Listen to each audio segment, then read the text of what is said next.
Seáis bienvenidos a esta charla especial con Verónica Murguía. Hoy nos reunimos en estas tierras de Alosna gracias a los magos de SM, Estela en su representación. Muchas gracias, Estela. Muchas gracias, Estelita. Y como ustedes sabrán, nosotras pues estuvimos conociendo la historia de Soledad. Lo vivimos en carne propia, pero además tuvimos la oportunidad de leer el libro, que fue un registro que tú realizaste de toda esa travesía tan asombrosa. Como gente de Moriana o gente de Alosna o de Peñaverde, veíamos de lejos como todos los estragos del dragón, la aparición del unicornio, cuando defendió, ¿no? Liberó a los esclavos, y entre todo lo que sucedió, entonces fue como muy emocionante volver a vivir todo eso leyéndolo, ¿no? Y conociendo también un poco más de los pensamientos de Soledad, de Cuervo, de todos los geniales personajes. Hay un club de fans de Fura. ¡Ay, yo lo quiero muchísimo! Yo lo quiero muchísimo. Yo pago en Patreon a unos que se llaman medievales.com y mi nombre es Fura. Oh.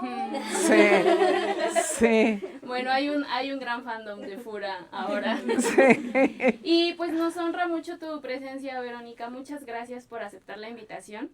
No, al contrario, gracias a ustedes. Te cuento un poquito de lo que vivimos. Nosotras este año en Libros Bifortipos tenemos nuestro ciclo de lecturas que se llama 10 años de Libros Bifortipos. Y como somos 9 en Libros Bifortipos, decidimos que cada una iba a proponer una lectura que de alguna manera respondiera a la pregunta de qué han sido para nosotras estos 10 años. Sí. De leer en comunidad, de leer autoras, de conocerlas a todas ustedes, ¿no? Y a todas las del grupo de Telegram. Entonces, yo decidí elegir Loba, porque ya sé, es un poco, quiero contar esta historia. Cuando yo me puse a pensar qué había sido para mí Libros Bifortipos, me di cuenta que una de las cosas que más me había impresionado en estos 10 años era que me había invitado a reconocer mis habilidades, en este caso como de animarme a dirigir cosas, porque hay muchas ideas que hay sobre dirigir que están relacionadas pues con el autoritarismo, con no ser buen líder, ¿no? Y yo siento que, o lo que yo recordaba de haber leído Loba, porque lo leí cuando se publicó, sí, es que era una inquietud de Soledad. O sea, yo decía, es que yo me acuerdo que Soledad pensó como que era ser un buen líder. Y yo siento que esa es una pregunta que yo también me he hecho muchas veces en Libros Bifortipos, porque definitivamente el cargo de directora general a veces es como pesado, como raro, no sé. Y hablé con las Beforas, que también varias de ellas ya habían leído Loba, especialmente Ale, y les dije, ¿ustedes creen que sea una buena historia como para abordar ese tema y todo? Y dijeron, no, sí, perfecto, porque dije, es que a mí lo que me preocupa es que es un libro de largo aliento. Sí. Pero dijeron, no, sí, porque incluso valoramos otras, ¿no?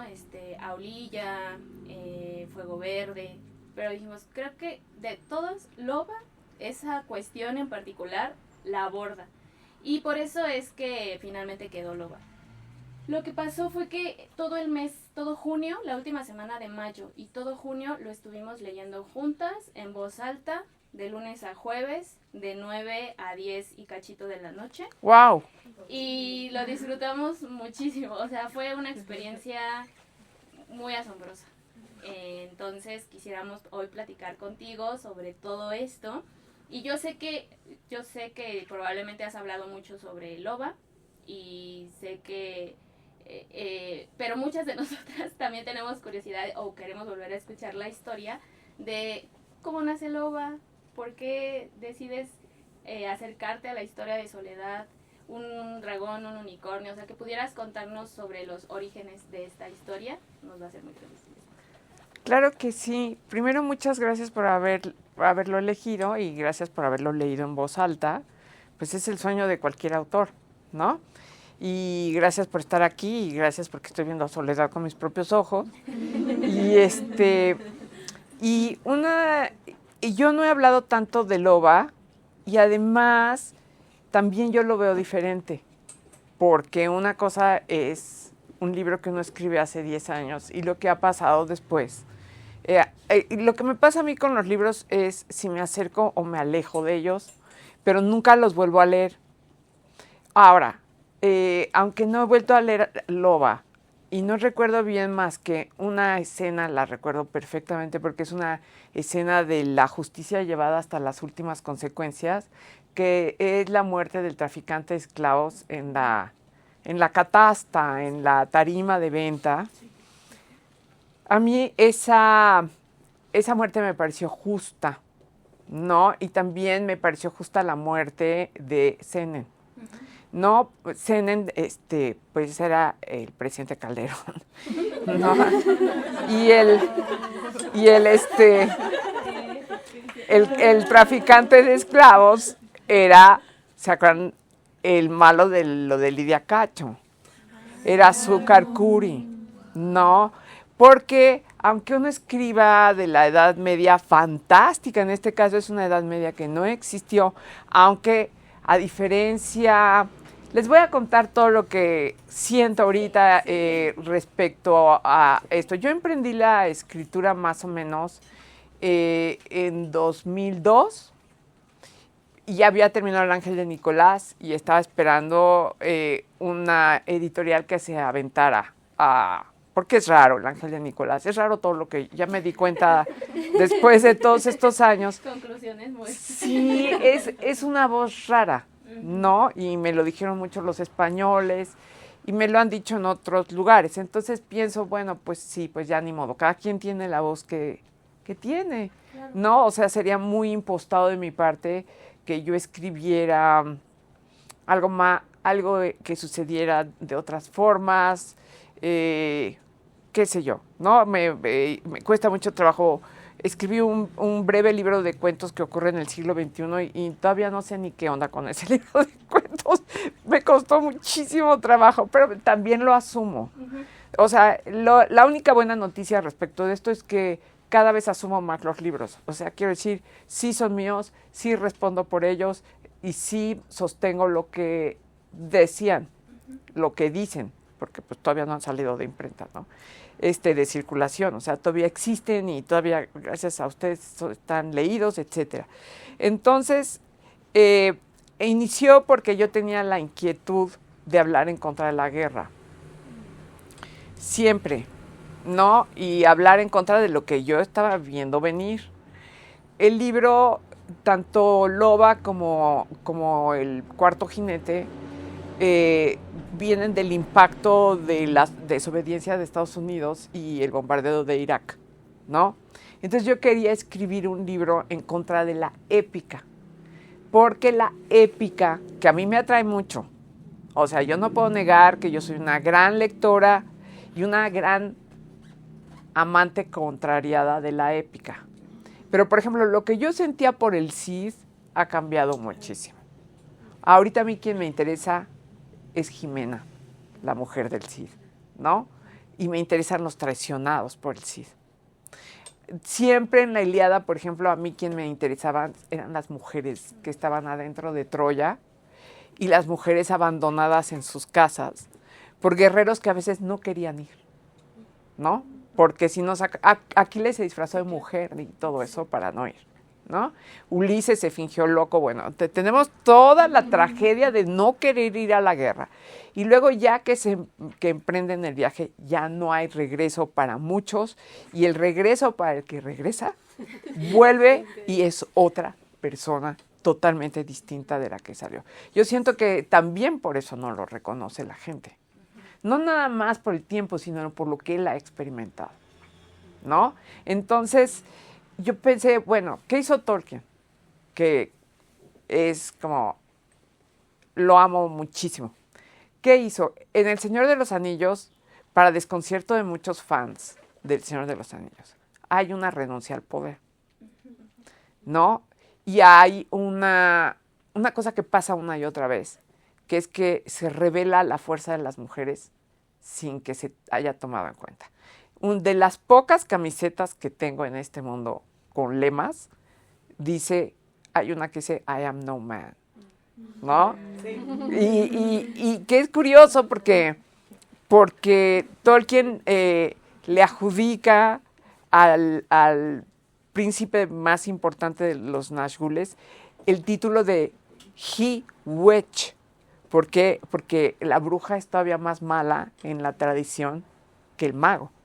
Y eso a mí me irrita sobremanera porque hay cada mago que uno dice, ¿qué es esto? O sea, quiero decir, en la misma literatura épica, ¿no? Pero a las mujeres les dejan un lugar especial. Ya descubrí, según yo, ¿por qué? Porque la mujer es una fuerza que está más cerca de la tierra en todas las religiones.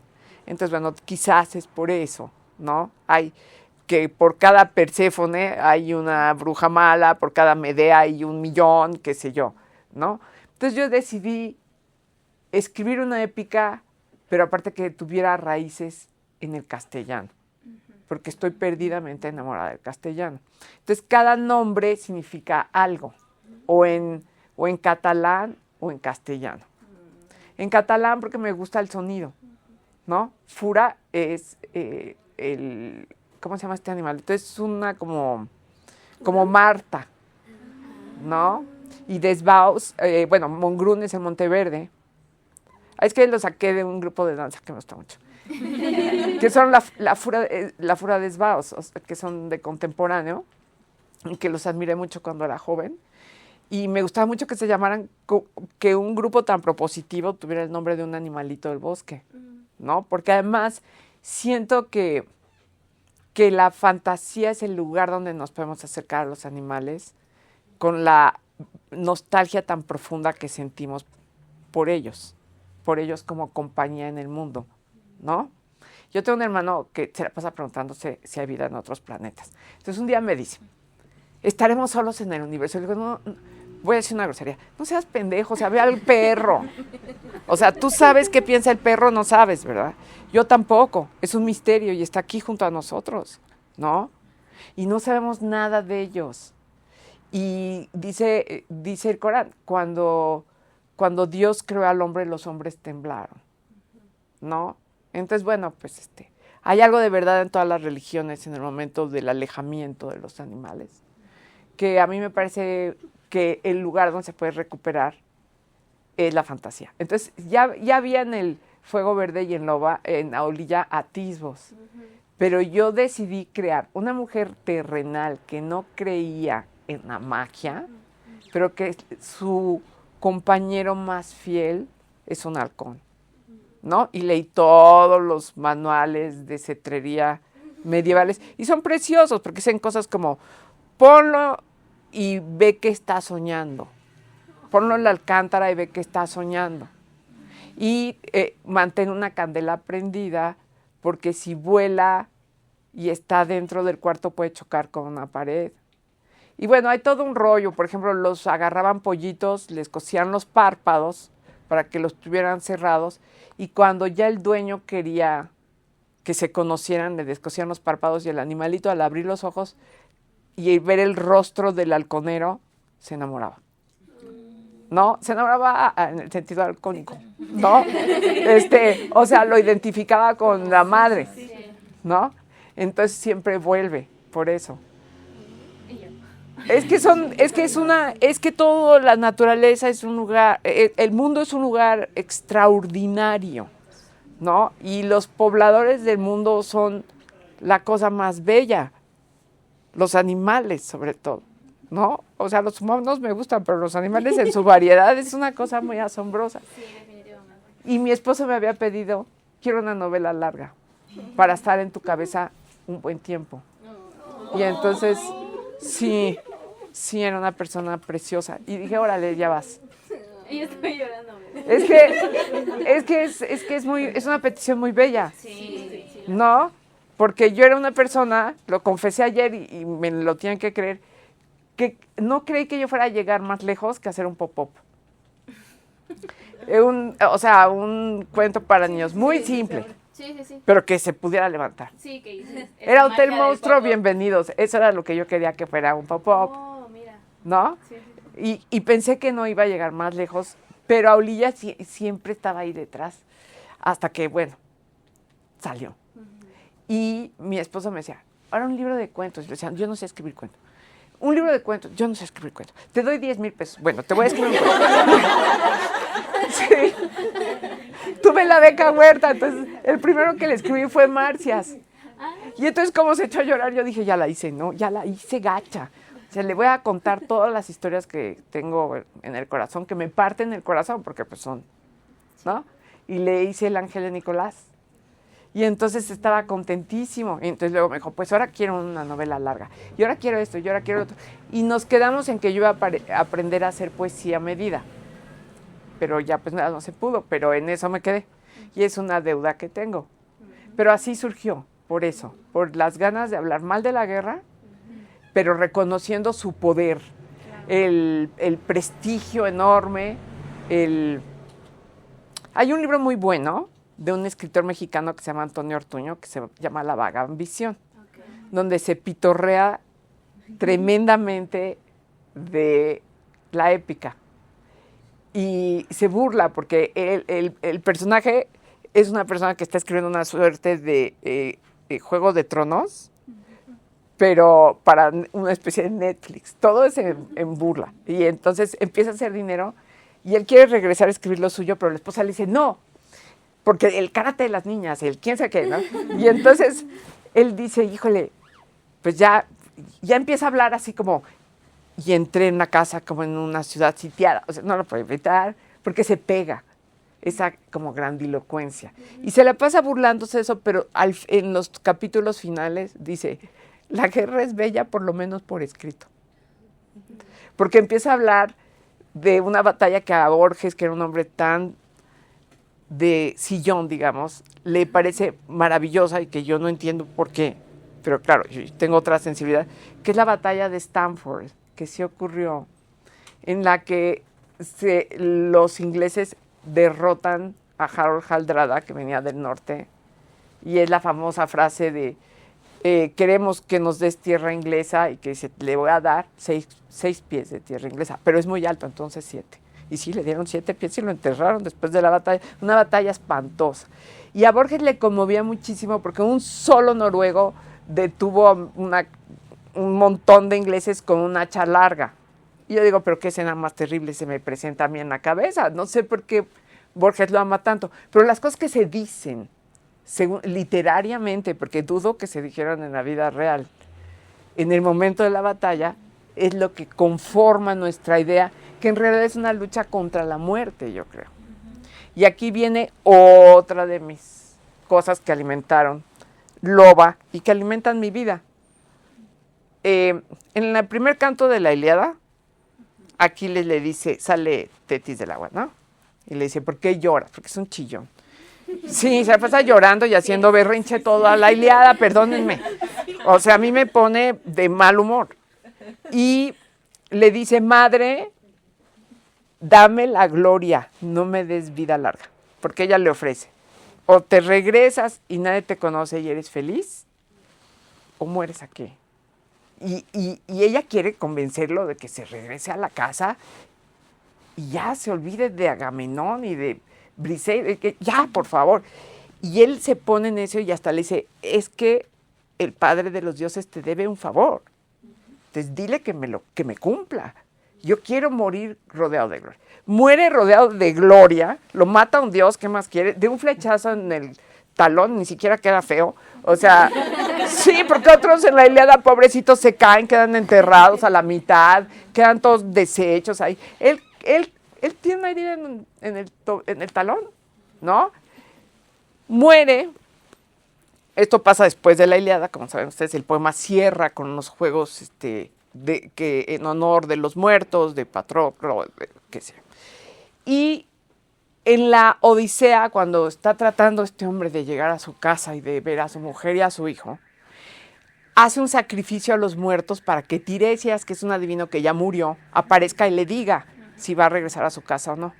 Entonces aparece Tiresias y aparecen muchos muertos, pero ahí entre los fantasmas se ve la sombra alta y enorme y reconocible de Aquiles. Entonces Ulises, que no se lleva tan bien con Aquiles, nunca se llevaron así que digan qué mejores amigos, piensa en un momento de piedad que me parece bonito. le voy a decir que sí pensamos en él, cosa que era cierta, y que hablamos mucho de él, y que es el más grande guerrero que jamás nadie ha conocido. Y le dice, pensamos mucho en ti, y en los hechos de tu hijo son famosos también, y tú eres el más grande guerrero y todo. Y le contesta, y esto es lo que tenemos que entender, le contesta, preferiría yo ser el más humilde esclavo de un porquero a ser como soy el rey de los muertos. Entonces, ¿qué pasa?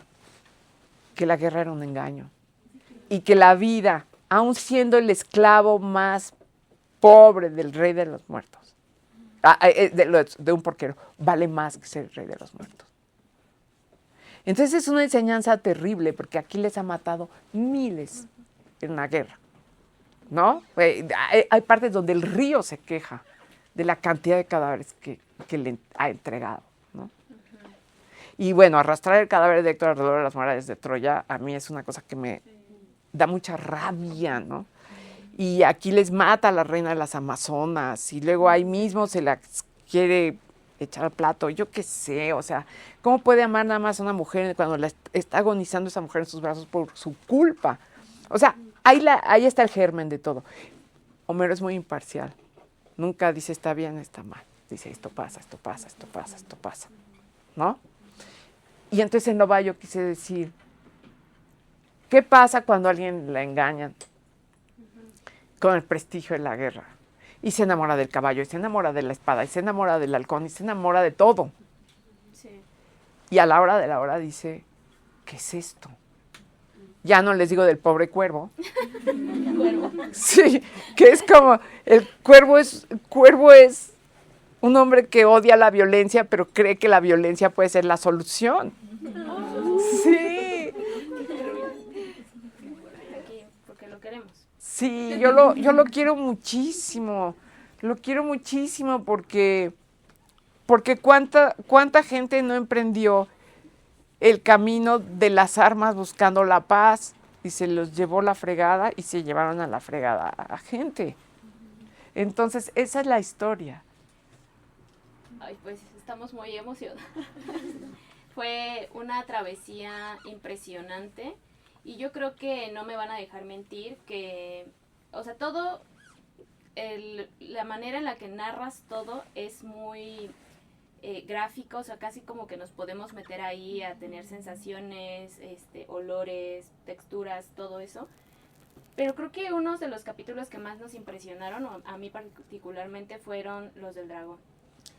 Y me gustaría mucho saber de cuándo conociste a Tengri, cómo imaginaste, bueno, sé cómo lo imaginaste porque lo escribiste, el capítulo en el que despierta, que me parece uno de los más preciosos de todo el libro. De hecho, ese capítulo lo he releído varias veces de tan rico que se siente leerlo.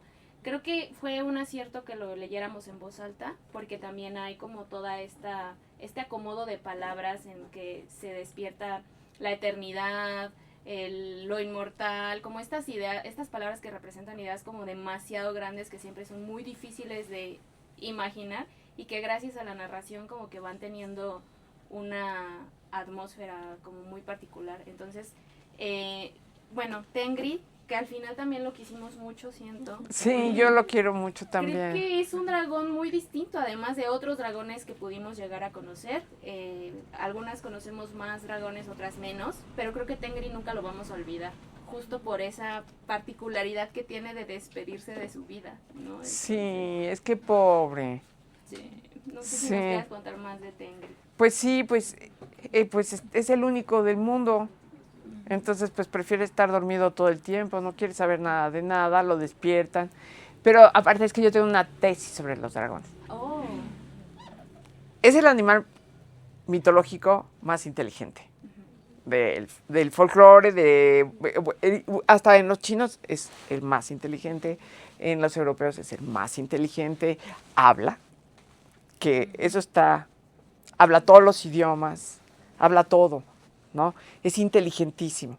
Pero, curiosamente, ama el dinero. Entonces uno diría, no, pero ¿qué pasó? No, ama el dinero y ama el poder. Si le quitan en Beowulf, le quitan un vaso. En El Señor de los Anillos sustraen el anillo. Un anillo, está encima de un mar de oro, es un anillo. No puede permitir que le quiten un anillo. ¿Qué otro animal inteligente que habla si le quitas una moneda y si le quitas poder? Siempre quieren más poder, aunque ya sean todopoderosos, quieren más poder. No pueden renunciar ni al dinero ni al poder.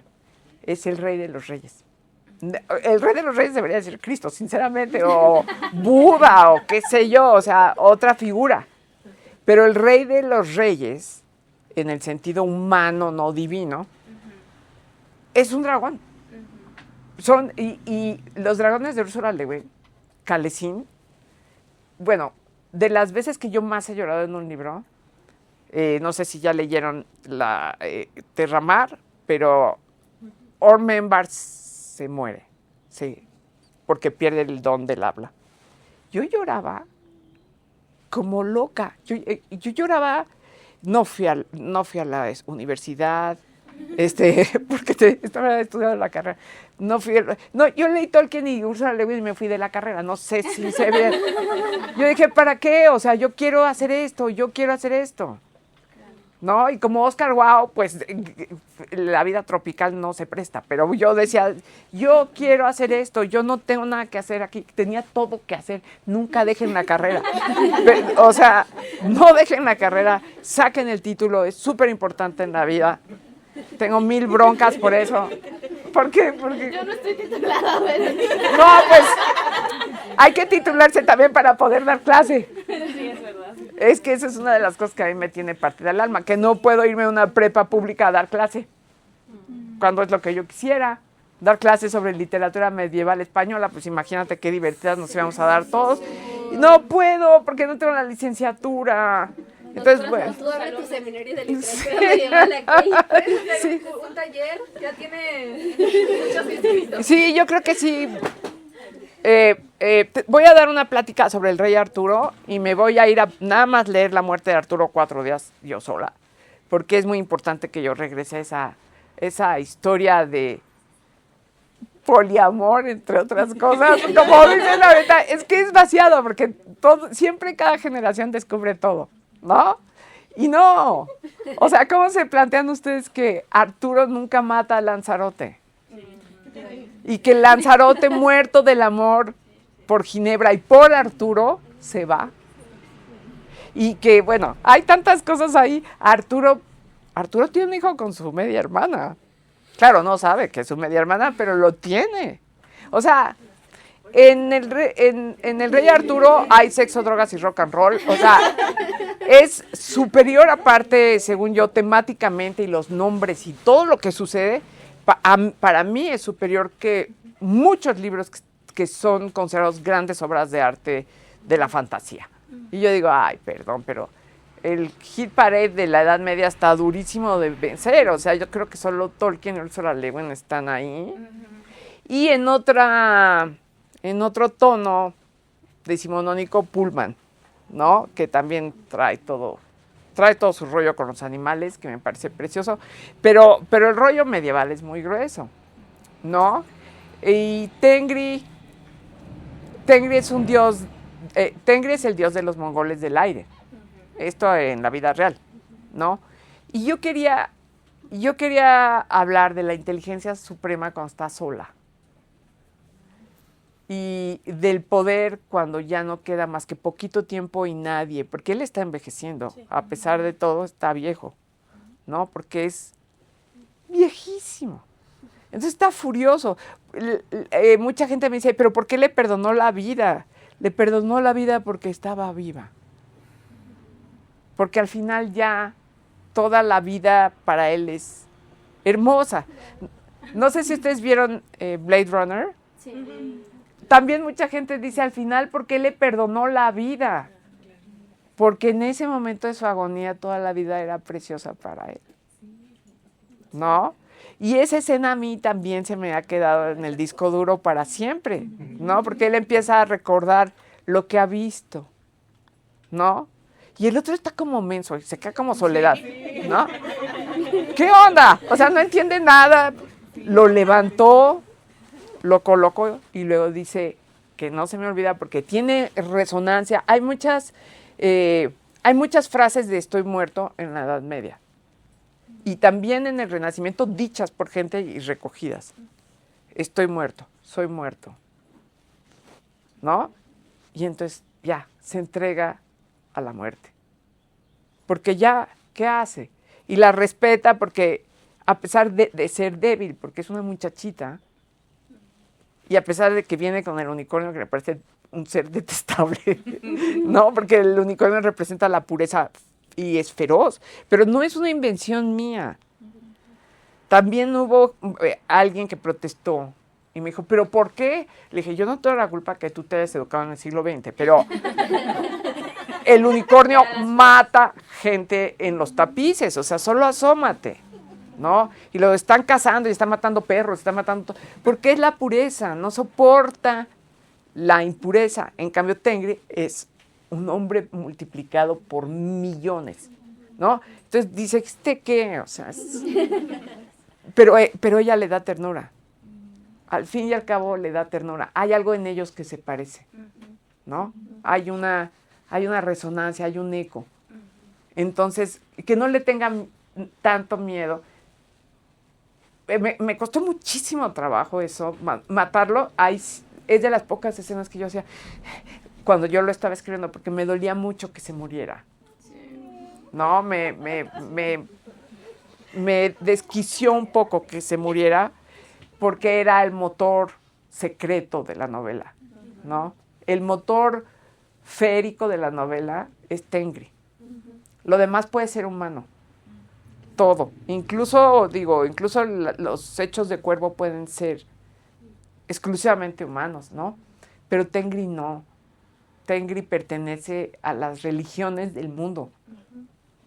Por eso hay una enumeración de Cuélebre y Quetzalcóatl y Fafnir y Pitón y no sé qué, pues son los que vienen antes que él, ¿no? Sí.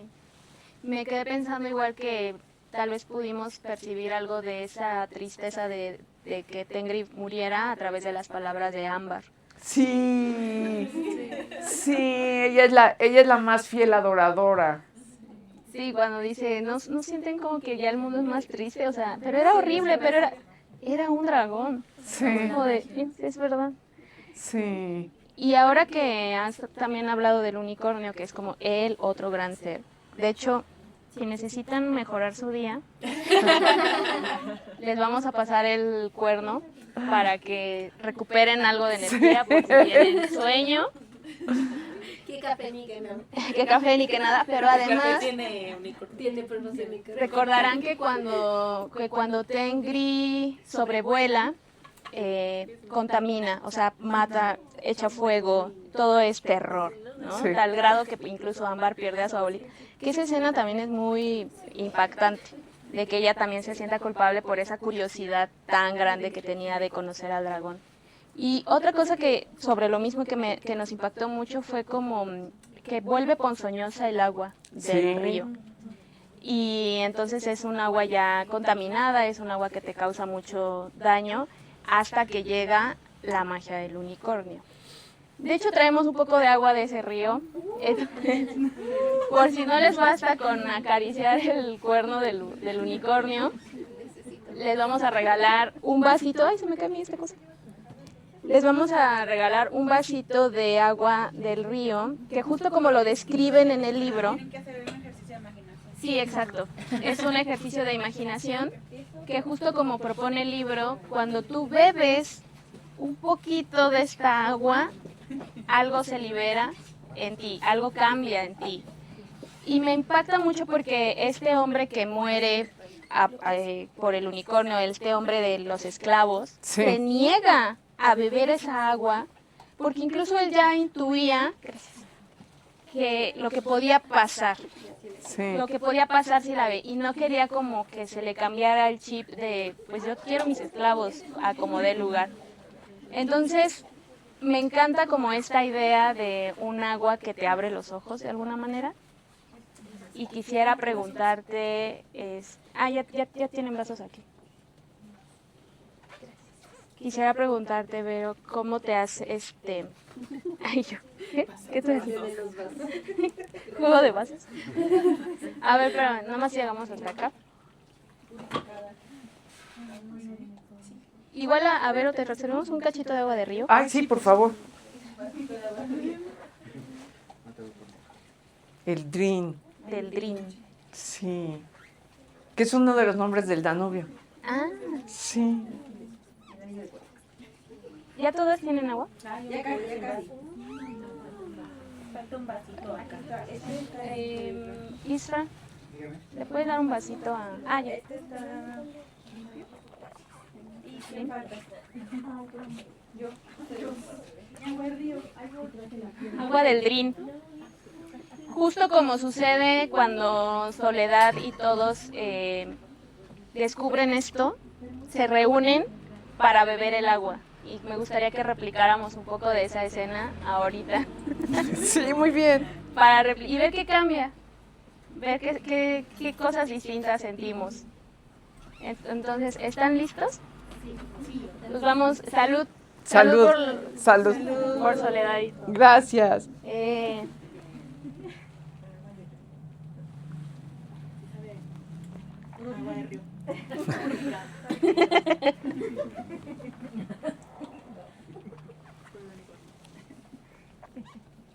Creo que es una cosa muy maravillosa que pudieran hacer como un reset en un momento tan complicado. Sí, sí. ¿Te gustaría contarnos un poco más? Sí, pues es que tenía que pasar en el libro. Es que el libro va poniendo sus ritmos, ¿no? Cuando se editó, porque el libro era mucho más gordo. Entonces, y cada párrafo que quitaban yo, ¡ah! No. Pero como ya mejoré mucho, no tenía yo escribí Loba sin internet, que creo que tiene su chiste. También El Ángel de Nicolás y Aulilla. Ya los últimos he hecho fact-checking con Wikipedia y entonces les mando dinero.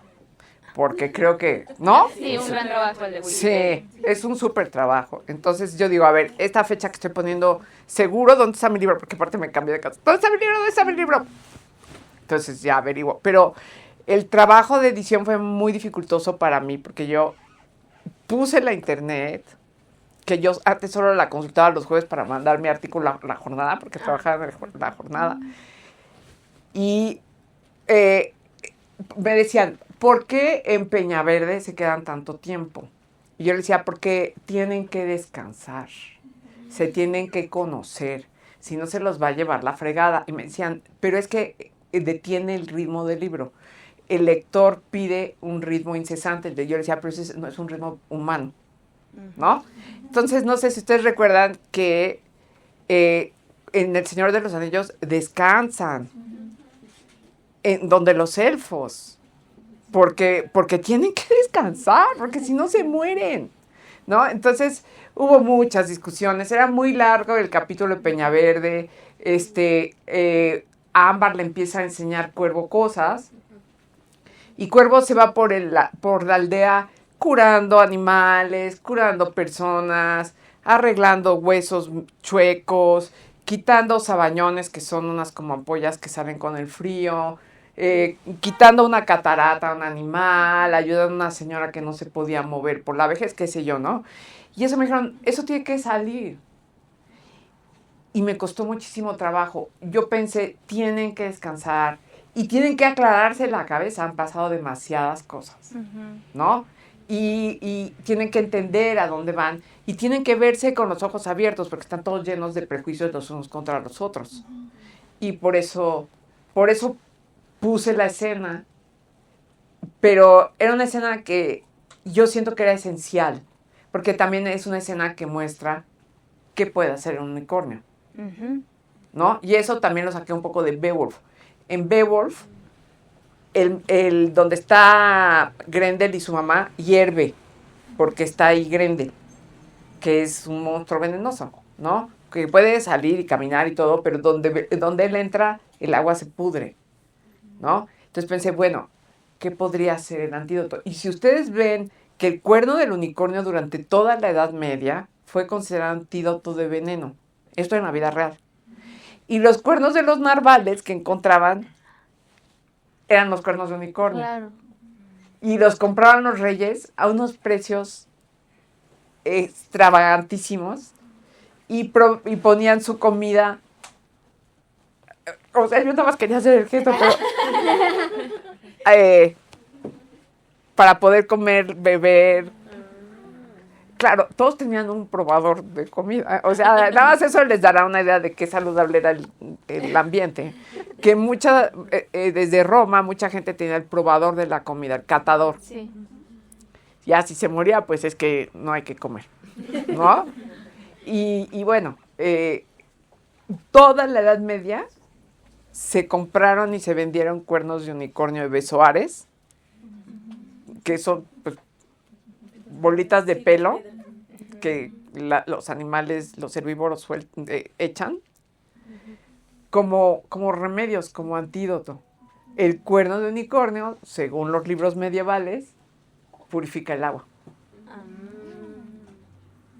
¡Ay, wow! Sí, qué bonito, ¿verdad? Sí, está muy bonito.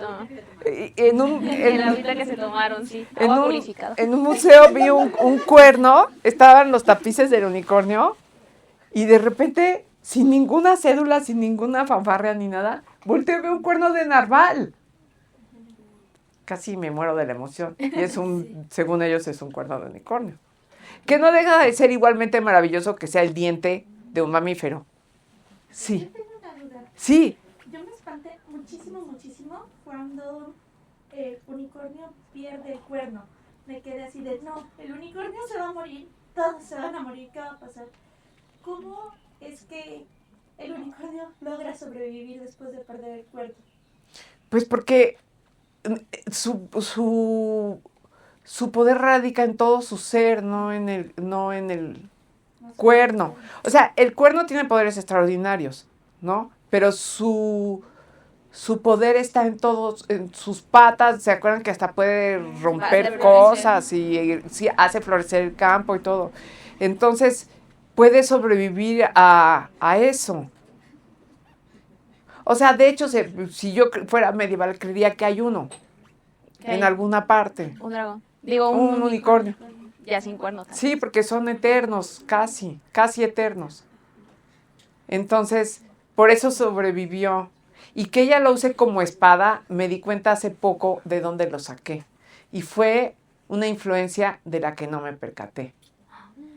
En Dunas, los Fremen usan los dientes de los gusanos de las arenas como puñales. Pero me di cuenta hasta hace un año. Sí, es que yo leí los libros muy jovencita. Y por supuesto se me hizo chirasperas la cabeza, pues ¿cómo? ¿No? Y fue mi primer pie en el desierto. Claro. Y los animales que salen en Dunas son animales del Sahara, pero multiplicados, digamos. Y bueno, no hay tal cosa como el gusano, ¿no? Pero los dientes del gusano que quedan. Y todo está inspirado en la naturaleza, porque la llamada rítmica, los tiburones si oyen una cosa así vienen, porque creen que es un animal herido. Todo está en el mundo, ¿eh? O sea, a nadie se le ocurrió algo que no tenga un germen en el mundo, que es este lugar que vivimos, que está increíble. Que ya es lo suficientemente increíble. Es que es lo más increíble. Los únicos que no se dan cuenta son los tech bros. Sí, o sea, ¿qué es eso de que me voy a Marte? ¿Qué se te perdió en Marte? Bueno, a ti sí se te perdió algo en Marte. Ve con Dios, buen hombre. O sea, agarra tu cohete y vete. Sí, no. No me esperaba decir que eras tech bros, pero sí. Sí, pero es que leo mucho el periódico. Desgraciadamente para mi escasa paz mental, leo muchísimos periódicos. Entonces me la vivo muy enojada y entonces y muy como espantada, ¿no? Entonces pues, ¿qué hace uno cuando está así? Pues uno regresa a los libros de nuestros bisabuelos, tatarabuelos, etcétera, Ujú. ¿no? Sí. Y a la fantasía, porque la fantasía está toda firmemente anclada en la vida, ¿no? O sea, se me hace mucho más vitalista. ¡Ay, qué bien se te ve! Se me hace... Es tuyo. Es de... Sí. Yo le quiero decir. ¿Te gusta ya de alguna Se- manera? no, déjatelo, no te lo vayas a quitar por ningún motivo. Trae un look muy de ámbar. Sí, sí. Eres ámbar hoy. Entonces, pues sí leo mucho el periódico, sé perfecto quiénes son los Tech Bros. Por ejemplo, cuando este hombre llamó a su compañía, Peter Thiel, Palantir, yo dije, ¿qué? Qué audacia. O sea, ¿qué es esto? Es como si dijera, el nombre del CEO de mi es Saruman y y el programa se llama Palantir. Yo dije, y todos los que somos nerds estábamos. Y el resto de la gente, ¡ay, qué padre! Y nosotros, todos los nerds, ¡no! Hasta que el Papa escribe la encíclica y le pone un trancazo al principio porque habla de Gandalf. sí, claro. Y entonces yo, ¡ay, wow! Un Papa nerd. Eso es lo más increíble. Un Papa lector del Señor de los Anillos. Eso es lo que necesitamos en este momento. Totalmente de acuerdo. Sí. De hecho, ay, perdón. No, perfecto. Es que hay muchas cosas que... a ver si mi cerebro da. Pero una cosa que quería mencionar también era como esto del unicornio. O sea, cuando nosotros lo estuvimos leyendo, como que es muy difícil imaginar... O sea, algo que nos gustó mucho del libro en general fue la complejidad de los personajes, porque se sienten profundamente humanos, ¿no? O sea, los acompañas como en todas sus dudas, sus miedos, sus inseguridades, nada se da como por arte de magia, sino que sí tienen como una cosa en la que transitan. Pero personajes como más de lo inmortal, de lo eterno, como el dragón o el unicornio, que es como todo el mal o todo el bien, que es el Sí. unicornio, es incluso creo un poco más difícil. O sea, sí es blanco-negro, pero aún así sigue siendo como muy complejo de imaginar. Y a mí me gustó mucho cómo se habló mucho del unicornio, mostrándonos como su poderío en estos actos como la purificación del agua. O lo que después hace el cuervo cuando Soledad está toda maltrecha y que se le ocurre la genial idea Sí. de trozarle un cacho al cuerno. Y yo estaba diciendo, esto suena como un viaje de drogas, pero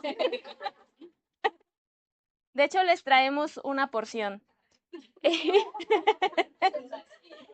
Úsenlo con sabiduría.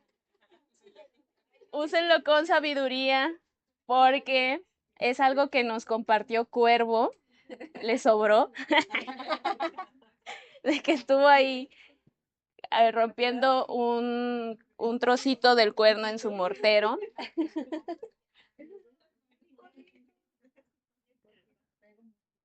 Si no alcanzan, no pasa nada, ahorita les damos más.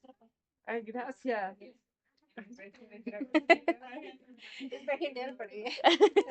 Sí, aparte unicornito.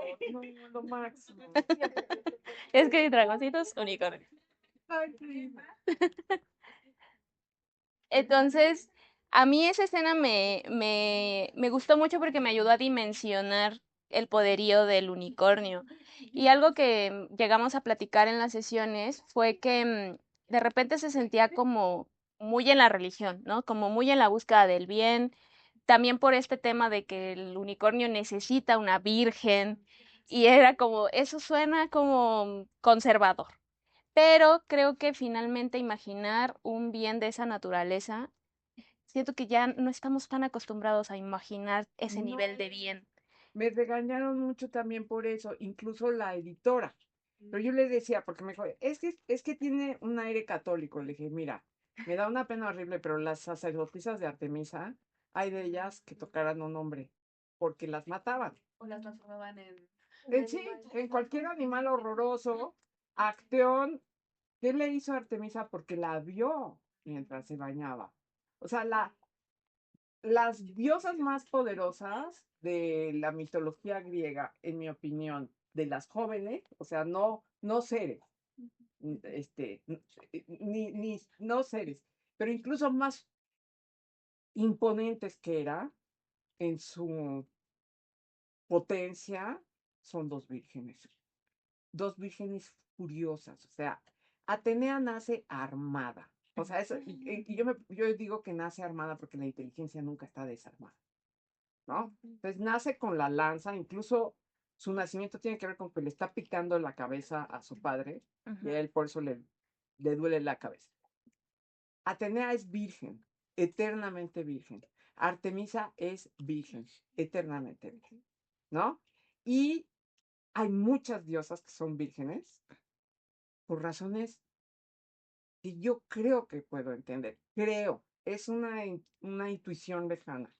Ahora que soy una mujer mayor y que ya el amor de pareja quedó para mí en otro capítulo de la vida, veo que la entrega a las ideas, por ejemplo, es todavía más fuerte, ¿no? Entonces pienso, bueno, ¿cuánta gente no se mete a estar en silencio a sola para descubrir quién es? Porque el otro es increíblemente atractivo. El amor de pareja, una renuncia así es una cosa muy fuerte, pero no tiene que ver con el catolicismo, tiene que ver con lo humano, Claro. ¿no? Entonces, mi editora, con la que me llevé por otra parte muy bien y a la que le estoy muy agradecida, se llama Joana Bastida. Y me decía, pero es que es que el lector español está muy acostumbrado. O sea, nosotros tenemos un anticlericalismo muy arraigado por la República, por la Guerra Civil y todo. Decía, pero es que hay que leerlo en la clave de la Edad Media. No, que hay tantas vírgenes que son poderosísimas porque son vírgenes, porque no tienen tiempo de estar haciéndole ojitos a alguien, ¿no? ¿Sí? Yo justo creo que esa es una de las observaciones que al principio a mí como que me impactaron mucho, como que decidieran, o sea, la palabra virgen era como para mí una connotación negativa y creo que tiene que ver con mi formación católica, o sea, mi formación tradicional y conservadora, que en una primera instancia quieres hacer todo lo contrario. O sea, porque toda tu vida te han dicho tienes que llegar virgen al matrimonio, entonces cuando quieres salir como de esas áreas, dices, no, pues ahora voy a dedicar mi vida a los hombres, ¿no? Como todo lo contrario. Pero conforme pasa el tiempo y conforme leo y o conocí otras experiencias de vida, me di cuenta que más bien es reconfigurar el término virgen, Sí. o sea, no desde un asunto religioso, sino desde un asunto más bien espiritual contigo, en donde no dediques la vida a los hombres. O sea, y una vez como que cambias ese chip de decir, no quiero dedicar la vida a los hombres, sino a mi crecimiento, a mi formación, a mi inteligencia, a mi fuerza, sí creo que cambia esa lectura de pensar, o sea, creo que deberíamos arrebatarle más bien ese término de virgen a esta idea religiosa. No hablo, o sea, no hablo quizás del catolicismo. Todo el aparato cultural del amor romántico. Toda esa lata, ¿no? Dan mucha lata. Pero sí entiendo como ese proceso, como de ese hilo de pensamiento, porque yo lo tuve, pero creo que tiene que ver porque al principio eso es lo que nos dan a entender, ¿no? O sea, como que la manera de nuestra libertad es porque la liberación sexual también ayudó a un montón de gente, no digo que tenga algo de malo, sino que como que esa es, luego siento que nos vamos como a todo lo contrario, de que más de no tener, o sea, no tener ninguna información sobre mi sexualidad, ahora voy a tener una liberación sexual, y no hay como un intermedio donde puedas ver los matices y entender que quizás, pues estas mujeres, su poder está en que no están dedicadas a pensar en los hombres. Sí. O en las relaciones heterosexuales o en el amor romántico. Es que creo que ahí hay muchas cosas que podrían. Sí, puede ser el amor homosexual también, pero el amor homosexual ocupa el mismo espacio mental que el heterosexual. Ahí sí hay que ser equitativos. O sea, yo tengo un amigo que yo le decía, yo estoy súper a favor del matrimonio homosexual, o como le decían aquí, equitativo, no me acuerdo. Y, entonces, y me decía, yo también, que se amuelen como nosotros. Pues sí. Y yo decía, bueno, pero tienes razón en una cosa. sobre todo que a mí también me decían, yo decía, ¿cómo puede erradicar toda mi valía en ser virgen? No, yo no estoy de acuerdo con eso, ¿no? Porque no estoy de acuerdo, no puede ser, porque la premisa se simplifica hasta que se vuelve monstruosa y una esclavitud, ¿no? Pero también la premisa de tener que tener 10,000 parejas sexuales se vuelve una esclavitud. Y yo creo que el rollo tiene que ser la verdadera decisión, la autodeterminación verdadera y auténtica. ¿Qué quiero?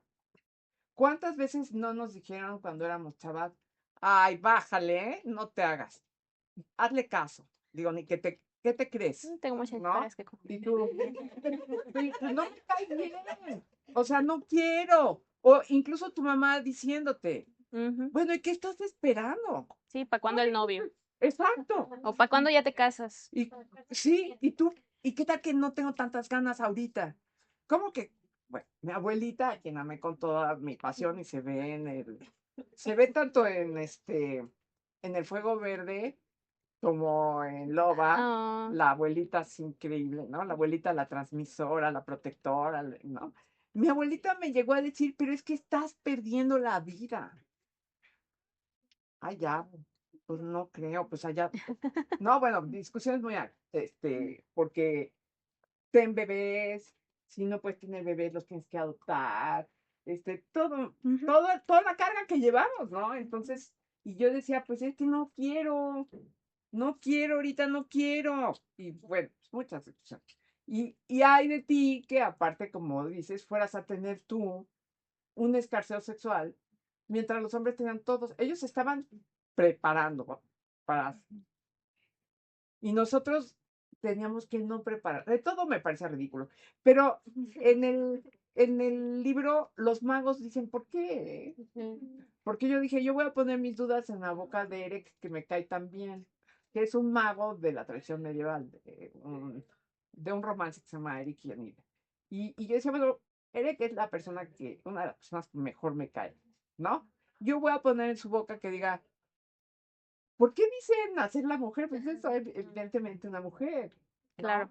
Pero los magos no saben mucho, mucho, mucho de eso tampoco, ¿no? Saben, tienen hijos, Sí. ¿no? Pero tienen una pareja, etcétera. O sea, eso tampoco es su rollo. Su rollo es el aprendizaje, el saber, porque el saber es súper importante.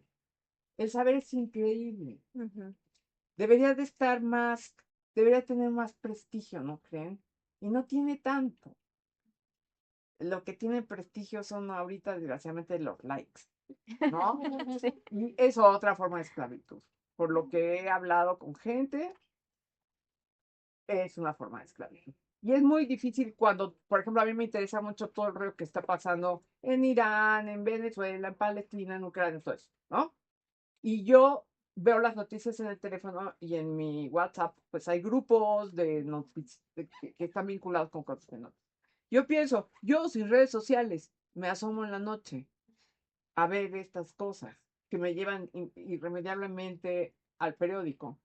Ya me imagino quien tiene empeñada la vida en esto, yo creo que si va al baño sin teléfono le da un infarto, ¿no? Y oiga, no podemos nosotros cederle eso, tanto poder a los tech bros. Sí, es verdad. No, o sea, porque si fueran otros, pues voy de acuerdo, pero son una punta de miserables. Entonces, no, tenemos que encontrar otras maneras de comunicarnos. En eso consiste esta cosa de articulación en la que pienso. No podemos hacer mucho, pero lo que podemos es voltear a ver al de junto, Ujú. ¿no? Y no, yo antes era muy reticente a hablar con los demás porque soy una introvertida de closet en realidad. Ok.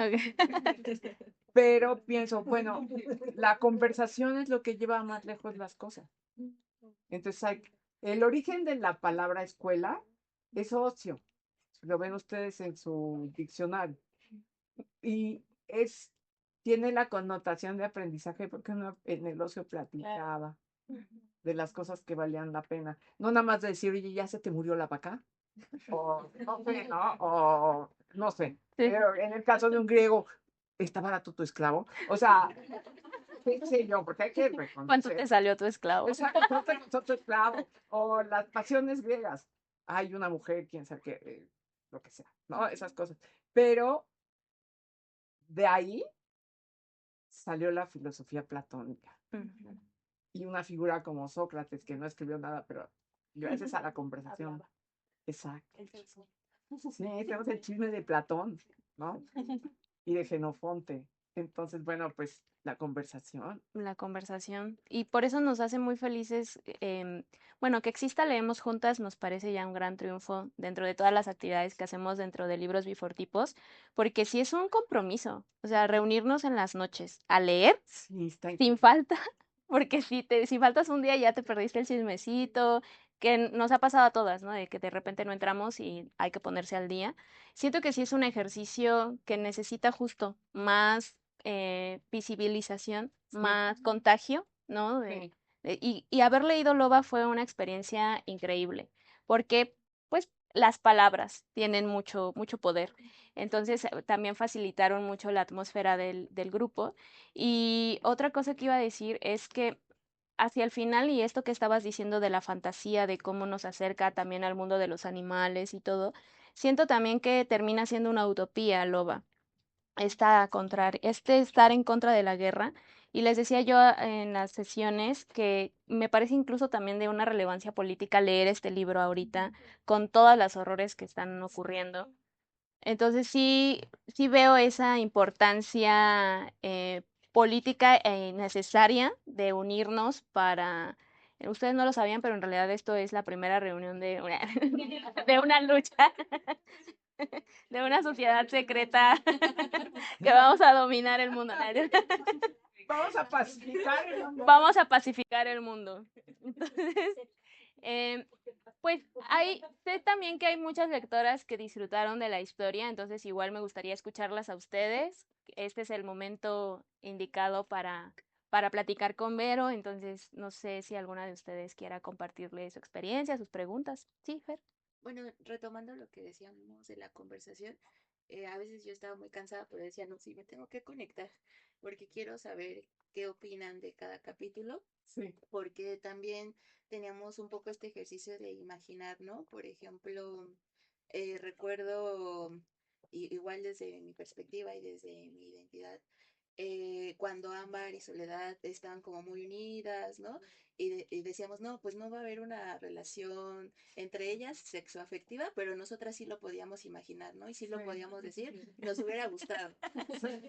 Entonces, eso es lo que me gustaba mucho de reunirme y escuchar a las compañeras, que sí está el libro ya escrito, pero teníamos la oportunidad de imaginarnos otros escenarios, inclusive con Fura, ¿no? Ya también que tenemos nuestro club de fans, pero también hacer este fanfic, ¿no? De, bueno, sigue su historia, sí, porque queremos tener más de él.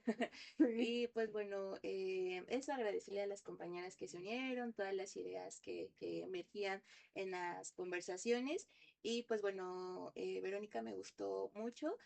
Les compartía que yo no había leído fantasía, entonces para mí todo era una sorpresa.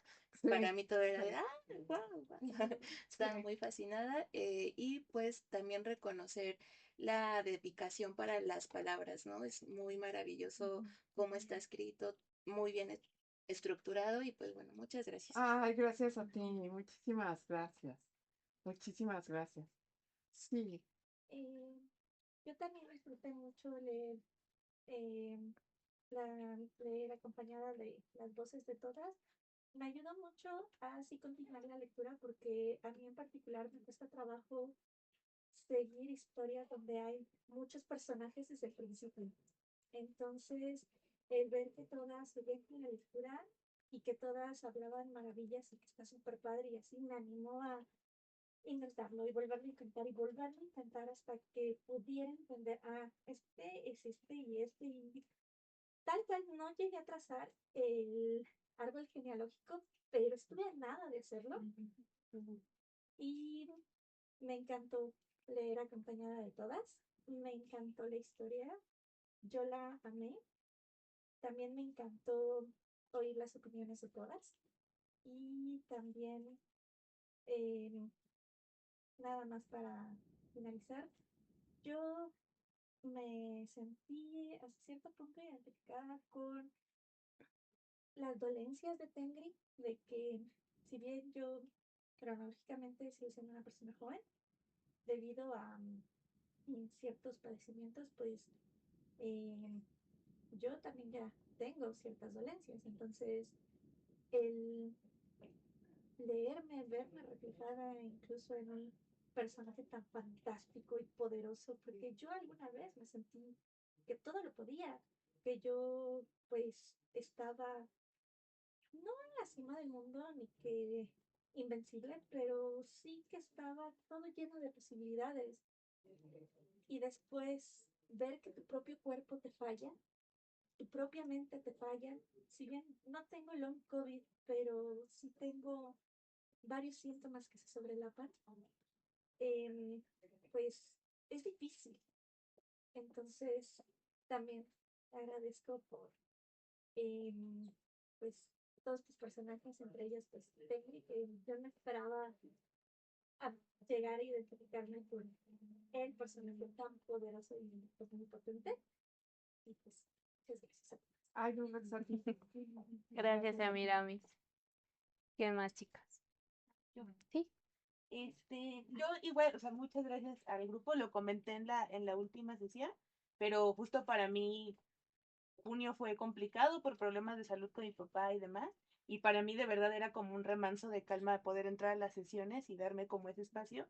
Y también, justo como mi papá estaba mal, que está bien, afortunadamente, me hizo pensar mucho en la relación de Soledad con su papá, con Lobo, Ay, no hemos y hablado lo mucho. muchísimo que me dolió la muerte de Lobo. Ay, a mí también. Yo lloré, o sea, a mí me tocó leer ese capítulo y de verdad así, al final yo estaba intentando aguantar con todas las fuerzas que no se notara tanto cómo se me estaba quebrando la voz. Creo que no lo logré hacia el final, pero me impresionaba mucho este como la relación que tiene con su papá porque es distante y cercana al mismo tiempo. Sí. Y siento que la relación con nuestros papás y por cómo también es el patriarcado y cómo forma emocionalmente a los hombres, siempre tiende a ser así, incluso cuando tienes padres presentes, ¿no? Es Sí. como hay una ausencia presente extraña y me conmovió muchísimo al final saber que el lobo reconoce como a Soledad como su hija, ¿no? Porque el principio ni siquiera la quiere, Sí. y pues eso, o sea, como que me llenó muchísimo el corazón por un lado. Y también sobre el lobo, una de las cosas que hablamos mucho en las sesiones era que a pesar de que era un libro extenso y que de pronto nos quedábamos como en cierto capítulo y queríamos saber qué pasaba con un grupito de personajes y en el siguiente capítulo se cambiaba a otro y decíamos, no, pero quiero saber qué sigue por acá. También discutíamos mucho el valor como de la calma, de ir construyendo poco a poco, porque eso nos permitía saborear bien a los personajes y creo que justo eso es lo que pasó con Lobo, ¿no? A mí Lobo se convirtió de mis personajes favoritos porque te tomas el tiempo incluso de narrarnos su propia relación con su papá, Sí. muy compleja. Sí, no, su papá es una cosa. Sí. Sí. Y también como de entender sus propias dolencias, ¿no? Desde donde él termina refugiándose en el alcohol, Sí. para llevar su dolor y cómo ya hacia el final, cuando se está recuperando, lo deja. Entonces, es como un cambio bien bonito del personaje y lo aprecio un montón por justo, por esta calma, ¿no? Por irlo conociendo de poquito a poquito y sí, al final es como, Lobo, Sí, muy a mí triste, me dio también mucho. Sí. sí. Hubo momentos que para mí fueron duros de la escritura, pero pues ni modo, ¿no? O sea, la gente se muere, los Claro. personajes también, pero me prohibí cuando salió, yo no sé si ustedes sepan, pero Juego de Tronos salió la serie al mismo tiempo que Loba. Y me dieron muchísima lata porque no era Cersei. Yo decía, pero por supuesto que no es Cersei, Cersei es una psicópata, o sea, yo no quiero eso. Y no quiero estos dragones que son como bombarderos, que no piensan, y no quiero la muralla donde hace frío, pero al mismo tiempo comen manzanas frescas, o sea, ¿qué es esto? ¿No? No, yo había leído los libros, son contemporáneos de Harry Potter, los 3 primeros, y por eso yo creo que quedaron no como opacados por el brillo de Harry Potter, ¿no? Que independientemente ya ahorita de que J.K. Rowling está un poco rara, Por decirlo. son libros preciosos, son libros preciosos. Entonces, quedó opacado, pero yo tenía exactamente la idea contraria que él. Y me prohibí matar personajes a lo güey. Porque si vas a matar a alguien en un libro, ya en persona eso no te excita. Pero si vas a matar a alguien, que existe una razón y que te duela. Porque es una vida que se apaga, ¿no? Entonces, híjole, no, sí tuvo eso. Para mí también. Y bueno, cuando se lo encuentra de nuevo en el bosque. Sí, y también, y la reflexión que incluso hace Eric después, ¿no? Cuando sale de la mente del lobo, o sea, ahí yo fue cuando me rompí por completo, cuando dices como de qué peligroso es realmente conocer a las personas, ¿no? Y entender toda su complejidad. Sí. Fue muy bello. Muchas Pero es que gracias, eso, Lorena. ay, no, de nada, eso es lo que tenemos que hacer. Recordar la complejidad de cada persona. Sí, Y sí. sí, sí, por favor, papaya. Para mí luego fue como un regreso a la fantasía, porque cuando yo era pequeña leía mucha fantasía, pero no sé, bueno, dejé de leer en general durante mucho tiempo y fue como regresar otra vez a esas raíces, a esa atmósfera que muchos libros de fantasía adultos, entre comillas, no me generaban, igual que cuando era pequeña. Entonces, hice una relación en mi cabeza, porque cuando era pequeña, los libros más importantes que tenía eran los de las Crónicas de Narnia. Ah, sí. Bueno, al final de El León, la Bruja y el Ropero, regresan con ayuda de un unicornio. Y yo estaba, o sea, algo que traía muy, muy clavado es que como que el unicornio me regresó a esa parte, ¿no? En las Crónicas de Narnia yo veía el unicornio dentro de los sueños como un regreso a la vida, un regreso a, no sé, a la realidad, pero a la percepción propia, ¿no? Porque pues los personajes un poco se habían distanciado de los que habían entrado a Narnia, ¿no? Entonces, para mí esto fue como ese unicornio que me regresó a esa parte de, ya me acordé porque me gustaba leer fantasía, ¿no? O sea, que era lo que me llamaba. Y justo, siento que ha perdido un poco esa capacidad de ver la realidad reflejada en la fantasía. Ya me había inclinado más por libros un poco más realistas. Entonces, yo estoy muy agradecida. Ay, qué bueno. Eso. Qué bueno. Qué alegría me da. Muchas gracias. Sí, ya me conmoví mucho. Muchas gracias. Qué bueno. Todo lo que me han dicho me anima mucho.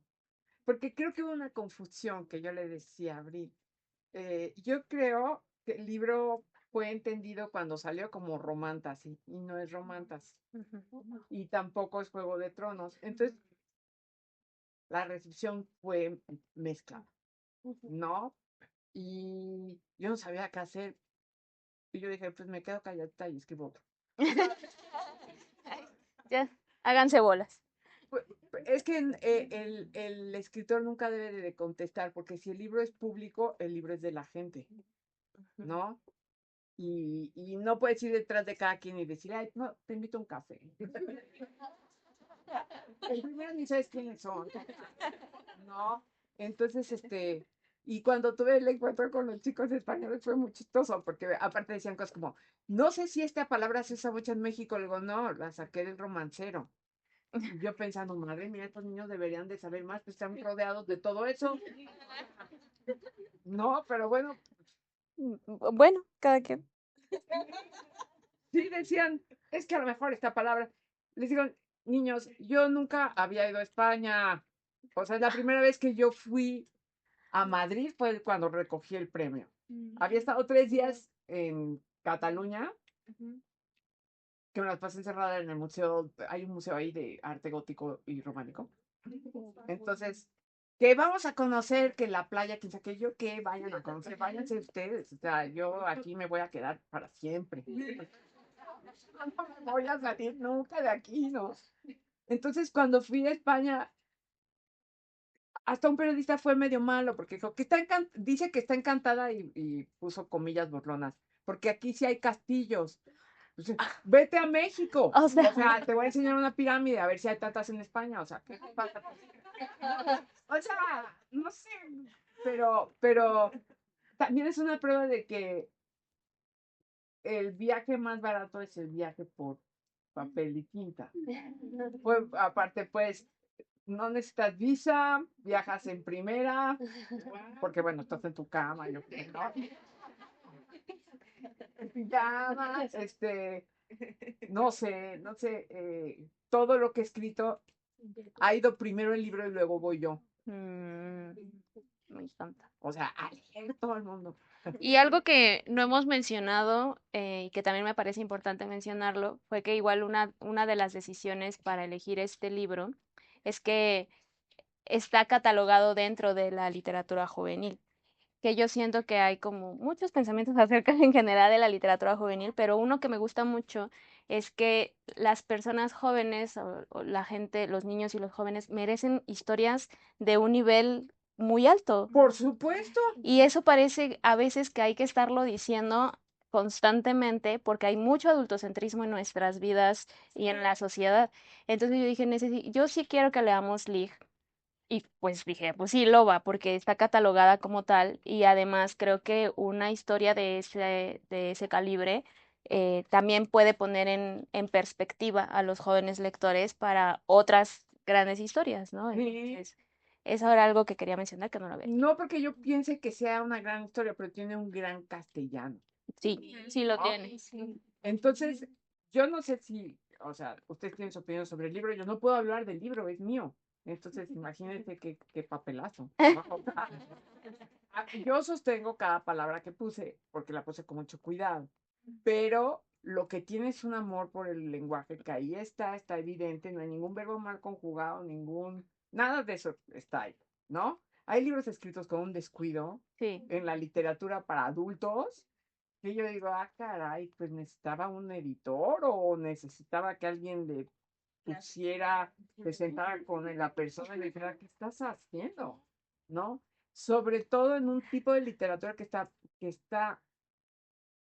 tiene una gran difusión ahorita y que chulea mucho la violencia y que me tiene a mí no podrida, sino lo que sigue. Pero a mí no me queda más que escribir, ¿no? Claro. Y proponer, y siento que el libro va a ser más entendido ahorita que cuando salió. Estabas adelantada a tu época, curiosamente. No creo, pero, o sea, no, más bien es que yo estaba más cerca de los grandes maestros, o sea, Ajá, ¿no? sí. Estaba más cerca de Tolkien y de Le Guin. Hay una frase que me gusta mucho dentro de cuando decidí como activamente ya estudiar y leer Lig. Hay una frase que, ay, ojalá recordara quién la dijo, pero no la dije yo, eso es importante. Es un largo camino el que se recorre para volver a ser niño. Y siento que eso es también estar cerca de los grandes maestros, porque la infancia y los grandes conocimientos están muy cercanos en realidad. Sí, ¿cómo no? Entonces, me acuerdo ahorita que hablaste. Baudelaire decía, el genio es la infancia recuperada a punta de memoria, ¿no? Porque piensen en ustedes mismas la primera vez que vieron un río. Aunque sea un río ahí, un río ahí, ¿no? La primera vez que vieron el mar. Se quedó, no. ¿No? O la primera vez que fueron al zoológico y sintieron verdadera atracción por un animal, que dijeron, o sea, ¿no? Eso, esa es la actitud que deberíamos de conservar. Claro que imagínense a mi edad está bien, pero que dice, en su tumba va a decir, oh, wow.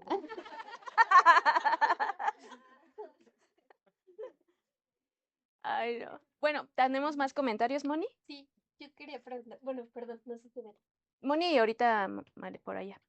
Como, bueno, ya nos contaste mucho como de la inspiración, de justo, o sea, algo que se nota mucho es que siento que también es un gran trabajo de erudición, o sea, que es, o sea, los referentes de toda esa literatura medieval que tú has leído está ahí, ¿no? Está está Tristan y Isolde, ahorita ya Ay, nos sí. conté los dragones de Beowulf, el unicornio que es de la mitología medieval que el unicornio solo se acercaba a las vírgenes, o Sí, sea, están todo eso en todos los está ahí, bestiarios, ¿no? Y sí. todo eso está muy bellamente plasmado y se nota que, pues eso, que tú, todo tu bagaje y que lo supiste plasmar de una forma como, no sé, magistral, o sea, siento que de Ay, verdad gracias. las descripciones son una cosa, justo se me quedó mucho esta escena donde están Cuervo y Soledad, em, como esta parte de amor frustrado, pero pues, esta parte del amor físico, ¿no? Y esta descripción tan bella que hiciste como de su corazón como un petirrojo y las costillas como una jaula, no, o sea, yo estaba así, es que, wow, o sea, de verdad como se nota todo pues eso como tu persona puesta ahí, ¿no? Todos tus Sí, referentes, le puse el alma, el ¿eh? trabajo del lengua, o sea, justo esa era la otra pregunta como, bueno, nos contaste, ¿no? O sea, escribiste esto en una época sin internet, pues, o sea, no me puedo imaginar todo el trabajo de documentación, de referencias, o sea, como, esa era la otra pregunta que te quería hacer, como en ¿cuánto tiempo te tomó escribir este libro y cómo fue como ese proceso? Justo, o sea, te tuviste que ir a releer, porque pues, aunque Todo. tengas todo eso ahí, pues no es lo mismo como, ay, voy a citar de memoria aquí, ¿no? Pero como, justo cómo fue todo ese proceso de documentarte, de referentes, de volver a releer Y pues, si como para podremos leer plasmar lo que todo lo eso. que se sacó. Ay, aprovecho. Ah, claro, sí, porque está la infancia de Tagaste. Entonces, Sí, Tagaste, que es el pueblo de donde nació San Agustín, a donde fue el Papa. ah, No, ese Papa Nerd es lo máximo. Bueno, al norte de África y San Agustín nació en Tagaste. Entonces él, como es agustino, fue a Tagaste. Y yo oía la palabra Tagaste y estaba. Y es que leer es delicioso. Entonces yo me iba al Colegio de México, hacía mis notas, mis tarjetitas. Tenía por ahí un índice de los capítulos porque tuve que hacer un censo, porque mi esposo me dijo, oye, me da muchísima pena meterme, pero Ámbar está resultando más importante que Soledad. Hay muchos más capítulos de Ámbar y de su abuelita, que de Soledad y el Lobo. Tú decides quién es la protagonista, o sea, yo no tengo nada que decir. Entonces, pues, la cambiadera de perspectiva, pero todo fue increíble. Todo fue, por ejemplo, averiguar qué armas existen. Porque, por ejemplo, otra furia como Juego de Tronos es que Arya usa florete. Dice, un florete contra una armadura. ¿Qué está haciendo este cuate? O sea, ¿por qué está haciendo por algo no ha tonterías? terminado de escribirla. Es que agarró de demasiado, no quiso sacrificar nada. Yo tengo mis teorías y me da ternura porque también es muy buen escritor él, la verdad, aunque es un poco despiadado para mi gusto. Y cuando baja la acción, alguien se baja los calzones o mata a alguien y saben que no se me hace buena idea, etcétera. Bueno, yo tengo ahí todas mis teorías, pero lo respeto mucho como escritor, mucho. Eh, pero, por ejemplo, meterme y ver el yelmo de cubeta, páralo. Siglo octavo, sí. El estado de la cetrería en el siglo octavo. Y bueno, los mongoles, que son los húngaros, pero en una versión anterior, un otro pueblo que invadió, ¿no? Entonces pensaba yo, bueno, entonces, ¿cómo le hago? Entonces, los nombres en mongol, en uigur, entonces por eso se llaman Jubilai, todo eso, que es otro que quiero. Ay, nosotros también. Ivar significa el leopardo de la luna. Wow. Entonces, bueno, yo quedaba, ¿qué es esto? Yo vivía atacada de la felicidad, ¿no? Toda la investigación fue deliciosa. Me tardé 10 años. Y una de las cosas que me da gusto y me da tristeza ahorita es que mi esposo iba de viaje, me decía, ¿vienes? O sea, que lo invitaban a leer, qué sé yo. Y yo le decía, no, vete con Tani, su hija, que la adoro. Me decía, ¿y tú no? Es que estoy escribiendo. Me decía, hijo, he creado un monstruo, caray. Bueno, bye, ¿no? Y ahorita, bueno, que ahorita que no está, pues digo, me hubiera tardado un poco más, pero bueno, las cosas son como son. Me pude entregar al libro como loca. Generalmente me entrego a los libros cuando ya está la primera versión.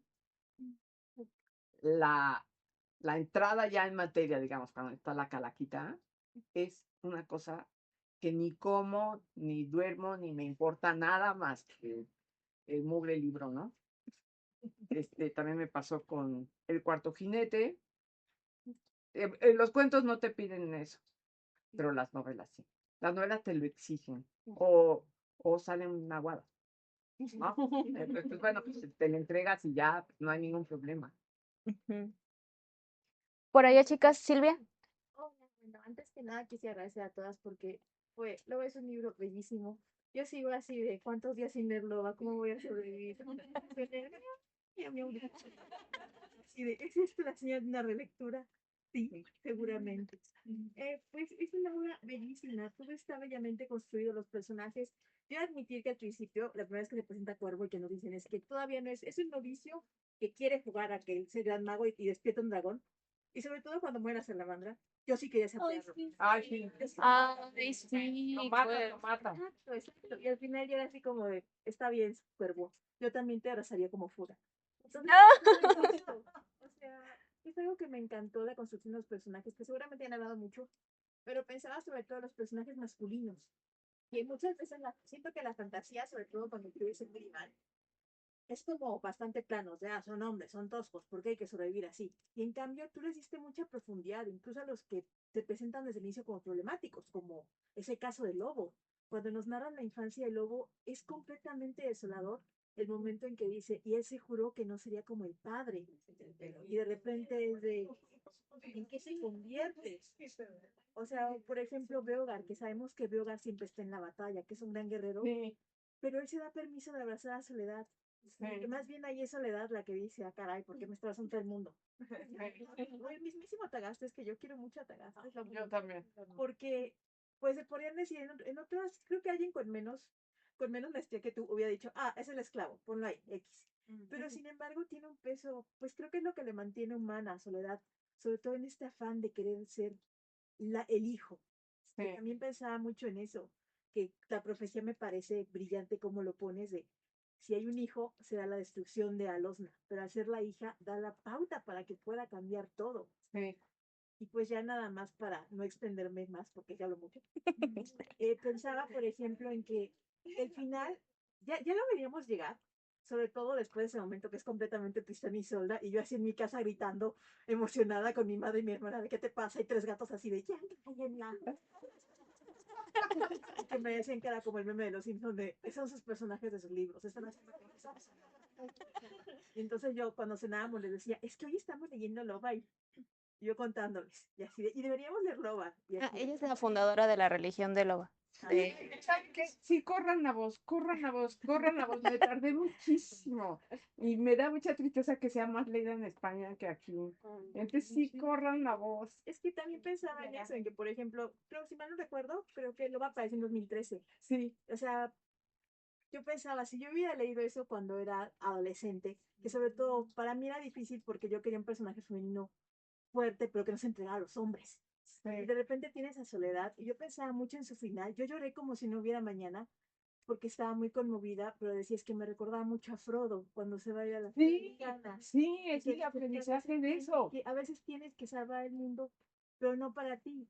Y que creo que me parecía, incluso yo mantengo que la renuncia al amor de Cuervo es muy triste, pero yo mantengo que la renuncia al amor de todas aquellas personas que hicieron que no fuera Soledad sino Sol es aún más dolorosa. Sí, Entonces pensaba mucho en esto, en tu maestría, porque por ejemplo muchas veces se habla de que los personajes masculinos de Tolkien no son, rompen con el arquetipo de cómo es un personaje masculino, pero los tuyos también. Y creo que sobre todo ahorita que estamos entre tech bros y bros, es algo muy necesario. Entonces, quería decirte que amo mucho Loba, que sí, ya dije que voy a ser la evangelizadora de Loba. Ya me vi así de, compre Loba, yo te lo presto, le amo Loba. sí, Es muchas bellísimo. gracias. Muchas gracias a ti por darnos esta obra tan bella. Ay, gracias. Bueno, voy a salir de aquí, bueno, perdón. Muy feliz, muchas gracias. Lo podemos encapsular en otro unicornito y te lo damos y te lo tomas Sí, Te los vas comiendo ahí a dosis. muchas gracias, muchísimas gracias. ¿Alguien más, chicas? Sí, Mar. Tenía una pregunta como general, justo con lo que estaban mencionando de los tiempos en los que vivimos, con los tech bros. ¿Cómo nos puede ayudar voltear a ver el pasado, leer fantasía para poder, pues, eh, crear comunidades, imaginar mejores futuros? Pues mira, leer lo del pasado es que cuando la pandemia, yo retomé un libro que tenía sobre la peste negra y lo publiqué, ¿no? Después de que Jasmina Barrera le dio una buena sacudida, porque me dijo, estás escribiendo como un monjecito y hay pocas mujeres, ¿eh? Entonces dije, no, tienes razón, entonces ya puse las voces que le hacían falta, y que eran voces que yo tenía en la cabeza y no había puesto porque efectivamente estaba escribiendo como un monjecito. O sea, yo soy una persona que sí tiene muchos sus ejemplos y no sé qué, ¿no? No soy nada rompedor, pero tampoco soy conservador. Entonces, cuando pasó la pandemia, lo que yo ansiaba con todo el corazón es que nos saltáramos la parte de las guerras que siguieron a la peste negra. Fui muy ingenua, como pueden ver. Muy, muy ingenua. Pero te hace ver por qué nuestras conductas son como son, o tan siquiera tener una especie de pronóstico de por dónde va la cosa. Estamos en una profunda crisis del humanismo. Del humanismo, no de la 4T. El humanismo auténtico, cuyas bases son la educación. O sea, en Occidente el humanismo era la educación, el aprendizaje, el conocer el pasado. Ahí una de las cosas que ayer hubo una conversación con lectores y yo les decía que mi lema se podría reducir. Ahorita no, porque estamos hablando de fantasía, estamos hablando de libros de historia, o sea, del Ángel de Nicolás y del Cuarto Jinete. Y yo decía, mi lema es Death Can Dance, porque yo quiero darle voz a los muertos. Porque sobre el trabajo de los muertos es que está edificada nuestra vida. Y lo digo de la manera más agradecida, ¿no? Tolkien, Úrsula Le Guin, pero también el inventor de la Gutenberg, ¿no? El señor que inventó Pasteur. Todo lo que tenemos es gracias a alguien más. Todo. Entonces, hay que agradecerles. Una de las cosas que puede ayudarnos la fantasía para contestar de la manera más categórica que yo pueda, es que la fantasía nos hace ver que estamos vivos como parte de una larga estirpe, ¿no? Y nos conecta con el pasado, la ciencia ficción nos conecta también con las posibilidades, o sea, ahorita lo que les decía de Dunas, ¿no? Yo desgraciadamente no tengo idea ni siquiera del año que entra, ya no les digo, el futuro, yo solo sé del pasado, pero nos ayuda a entender eso. El prestigio de lo nuevo ahorita me tiene muy impresionada. O sea, que haya filas de gente, enormes filas de gente para comprar el iPhone nuevo. Yo uso un Motorola, quién sé qué, no tengo ni idea. Pero yo digo, pero si no saben qué tiene nuevo, o sea, no saben, todavía no saben, a lo mejor está pésimo. Yo qué sé, ¿no? Todo lo nuevo es bueno. No es cierto, no siempre, a veces. Pero también todo lo que ha llegado a nosotros desde el pasado probablemente sea bueno porque, como decía Octavio Paz, el tiempo es un juez imparcial y distraído. Entonces, si la Ilíada y la Odisea y el Cid, pinche Cid, el rey Arturo, yo que sé, han llegado hasta nosotros, por algo es. Si Dickens ha llegado hasta... ¿saben qué detesto? Los cintillos que dicen, el escritor más importante de su generación. ¿Y quién dice si estamos todavía como a 5 años de distancia? O sea, ¿cómo? Y me acuerdo entonces de un ensayo de Michel Tournier que habla de el pobre de Van Gogh y el pobre de Gauguin, aunque Gauguin ahorita está en la picota del pobre, pero bueno, es otra época, no hay que aplicarles las de ahorita. viendo desde una azotea, muertos de hambre, como Buffalo Bill, el asesino de búfalos, o sea, que me parece lo más cobarde, y un poeta mediocre que se llamaba Federic Mistral, cuyas obras no conocemos nadie de las que estamos aquí, desfilaban por el pueblo de Arles, donde se pintaron todas esas cosas, en hombros de la multitud. Y Van Gogh y Gauguin viéndose entre sí como diciendo, ¿y nosotros qué vamos a hacer? Y de esos que dijeron, ¿y nosotros qué vamos a hacer? Es la literatura universal. Entonces, hay que voltear el pasado como parte, es nuestra herencia. El futuro no existe, el presente existe, el pasado fue, pero lo único de lo que podemos discernir como aprendizaje es el pasado. Eso nos ayuda a hacer comunidad, eso nos enseña, pues lo que podemos aprender como humanos. Muchas gracias. De nada. Yo agradezco mucho todo el empeño que pusiste en la novela, en las palabras, porque lo veo también como un antídoto ante la velocidad que tienen las redes sociales y todo. Sí. Esos descansos de los que hablas me parecen muy importantes, sobre todo. Sí. Ay, muchas gracias. Pues muchas gracias. ¿Alguien más? ¿Quién dijo yo? Yo. Sí. Quisiera decirte que me fascina lo que dijiste de que la fantasía es una forma de conectar con los animales, con la naturaleza, y entonces quería pensar en la magia, o sea, cómo en este sentido la magia, cómo nos hace conectar con las cosas, cuál es su papel en la ficción para conectar con las cosas, porque pensando en el presente veo que hay cosas que podríamos pensar que son maravillosas, pero no se sienten mágicas, ¿sabes? Como la IA, todo lo que hacen los tecnos, podríamos pensar que son avances científicos que pueden ser maravillosos, pero se sienten como vacíos y como que carecen de magia. Entonces quisiera preguntarte, para ti, ¿cuál es lo más cercano a lo que podemos tener ahorita en la realidad, a la magia, ¿sabes? Y cuál es el papel de la magia en conectar con todo este mundo, porque siento que es una forma muy curiosa de acercarse a la realidad y muy llena de vida y con mucho amor. Siento que eso es lo que le falta a la IA, pero sí, pues, cómo no, pero claro que le falta. ¿Cómo no le va a faltar si no es gente? Es un programa, es un buscador. Entonces yo creo que la forma de conectar con el mundo es viéndolo con atención.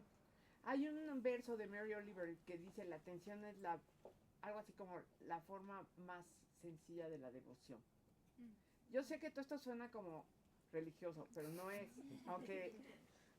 Y la religión la tenemos que cuestionar siempre. O sea, yo soy una fan de las religiones, o sea, no sé quién decía que soy una mocha de todas las religiones, me da risa porque mocha no, pero sí fan, y hay que cuestionarlas, porque dicen a veces unas barbaridades los libros sagrados que dices, ay, cállate, ¿no?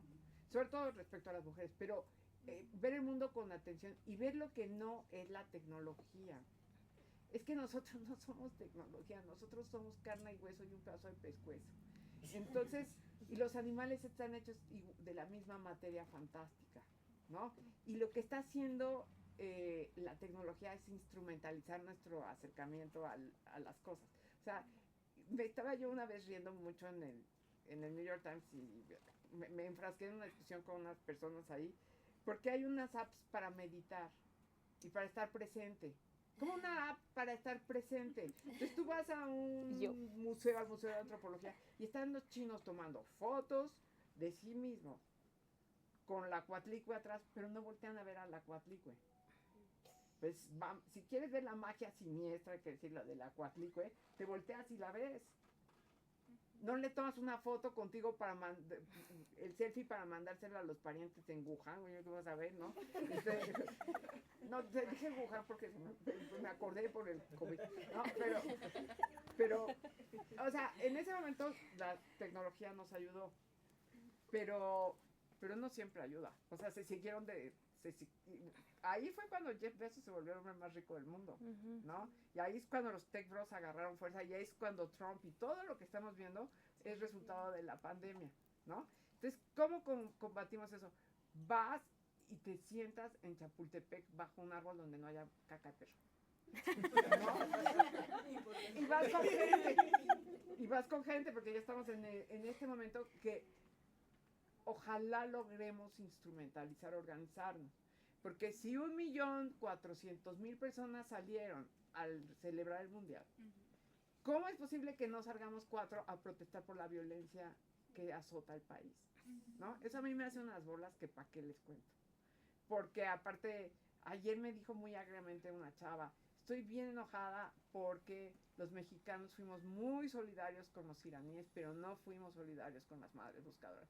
Y a mí me partió el corazón porque claro que es verdad lo que dijo. Y las muchachas se dan besos con los coreanos, yo no sé nada, pero bueno, en el Universal decía que todas se daban los besos. Qué bueno. Me parece, pues digo, los coreanos han decir, los iraníes que decían que las mujeres se les colgaban porque están muy guapos. Las mujeres se les colgaban y vienen del país donde si te pones mal te despegan, ¿no? Entonces han de haber dicho, madre mía, no sé cómo se diga en árabe, pero no en árabe, no en Irán. En parsi. En parsi. Y luego han de haber dicho, pero qué extraordinarias. No sé, hay muchos malentendidos culturales que afortunadamente en estas cosas se dan por sentados, siguen. Pero para volver a tu pregunta, la magia está ya en el mundo, no necesitamos que nadie la instrumentalice. Cuando escribí Aulilla, lo más fascinante de Aulilla son los animales que sí existen en el desierto. Se me hizo chiras pelas la cabeza. Y son puros animalitos de verdad, todos con unos ojotes y unas orejotas, porque pues están ahí en el desierto, entonces, o el escorpión que sale se orienta por las estrellas. Entonces yo decía, no, por favor, no, ¿qué es esto? O sea, no puede ser. Toda esa fauna es verdadera, toda esa fauna es casi mágica. Y no podemos ir a buscarla porque seguramente le haríamos daño. Esa es una cosa que tenemos que entender. Ellos aquí, nosotros aquí, ellos allá. Pero la idea de amarlos es en sí mágica. Y el deseo que tenemos de acercarnos a ellos es mágica. Y es tan verdadero que ahorita que ustedes me hablan de sus gatos, es la grandísima nostalgia que sentimos por nuestros hermanos menores, que son ellos, ¿no? Entonces ahí está la magia.